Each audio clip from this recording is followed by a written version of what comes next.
Aerial Snack here. Last time I gave you guys a video on some basic deck creations. It was also a really long video. I'm hoping this video will be a lot more concise. This video will be some general tips just to help you climb up in the rank. So I was originally going to make this video be a counter video where I would show specific units and how to counter those specific units with other specific units. But as I was making it, I realized that really all units that are like of the same category are countered the same. So when I'm saying categories, personally I categorize units into three different types. You have swarm units like Terminites and Ballasts, Hammer Scouts, stuff like that. The things when you play it plays a lot. Generally three or more is anything I'd consider a swarm. And then you have large single units that deal single target damage. So those would be like most legendaries that don't do AoE, and then stuff like prime leechers, really big beefy units, but they only attack one thing at a time. And then you have large AoE units, things like Mumfords, where their attack actually hits multiple people, and then units like Faceless Saint and Salamander, where they hit single target units with their attacks, but they have an AoE effect. So those are three different categories. So for swarm units, anything that does AoE is good against them. Faceless Saint, Salamander, Catapod, Grenadier, anything that does AoE damage. And then for the AoE damage,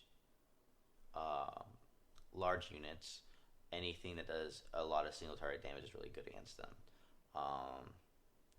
So things like Sniper, Stealth Blade, things of that nature. And then you also have, there's always cards that just disable them, stuff like Doramorph, which just completely gets rid of them. For large single target cards, you can use either swarm cards or single target cards like Stealth Blade and Sniper to get rid of them. So I'll be showing you guys different situations in which that I make decisions that I believe win me the game, which it's all about gaining a resource advantage. You want to have more soul than your opponent. That's how you win. So I'll show you situations where I get rid of soul my opponent has while maintaining the soul I have, or get rid of cards that he has for cheaper cards, which gives me more soul in the end. I'm also going to talk about mulligans, which is where you re-choose the cards at the start of the game. I'll be showing you some examples of those and why I choose what I choose. So your starting hand, when you're choosing cards to get rid of, you want to have a card for every situation. So if he plays this, I want to be able to have something to counter. If he plays that, I want to have something to be able to counter it. That's what the goal with the mulligans is you say, oh, I have too many answers for this and no answers for this, so I'm going to get rid of some of these so I can try to get that answer. So I'll show some examples and tell you why I choose what I choose. Let's get into it. Alright, so for this hand I have a lot of options, except I have too many AoE options, so I'm going to get rid of one of the AoE spells and hope I get something good, which is a Fruity, which is an amazing card to pull there. This hand is actually really good. I got Leeches for frontline, this one for AoE, this one for single target, I got a swarm unit, and then a legendary that also does AoE. I have lots of different options for different scenarios. This one I have too many frontline units with the Twisted Vines and the Leechers. I would just get rid of two of any of them, and I got really good options from that one as well.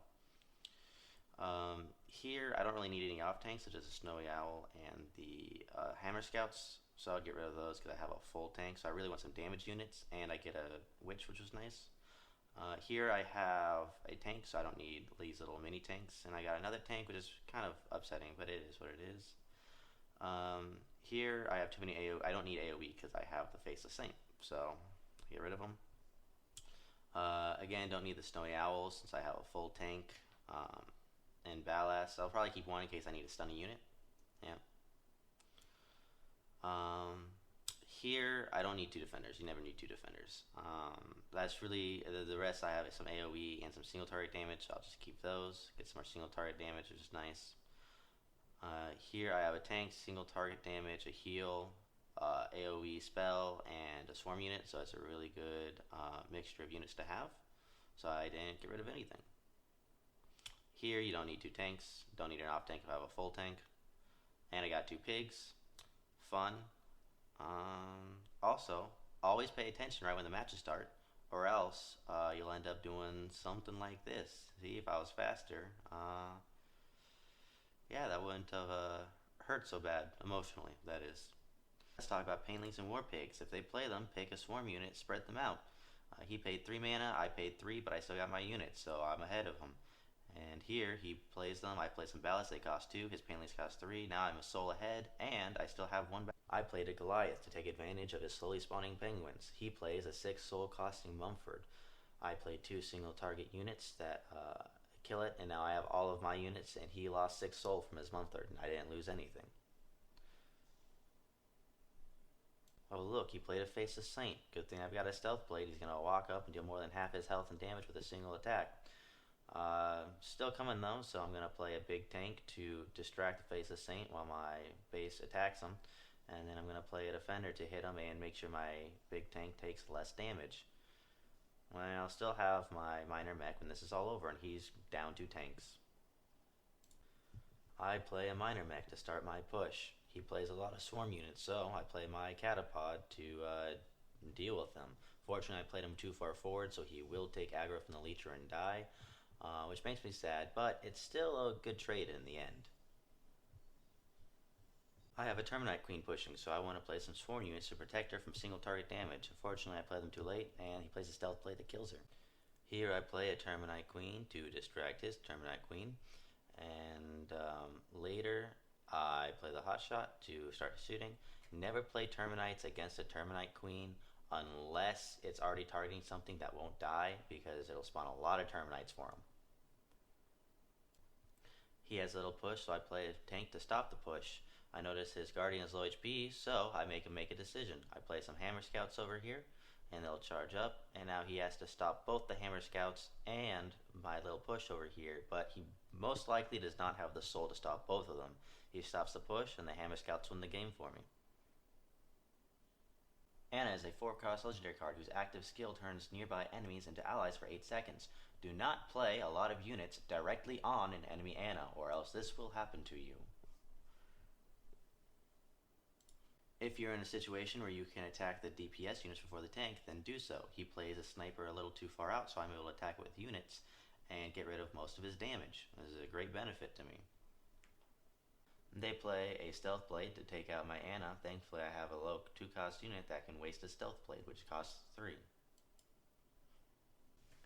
Here I make a pretty large mistake. We both have a push going, and I just keep playing units in the back. What I should have done instead is played the War Pigs all the way to the right.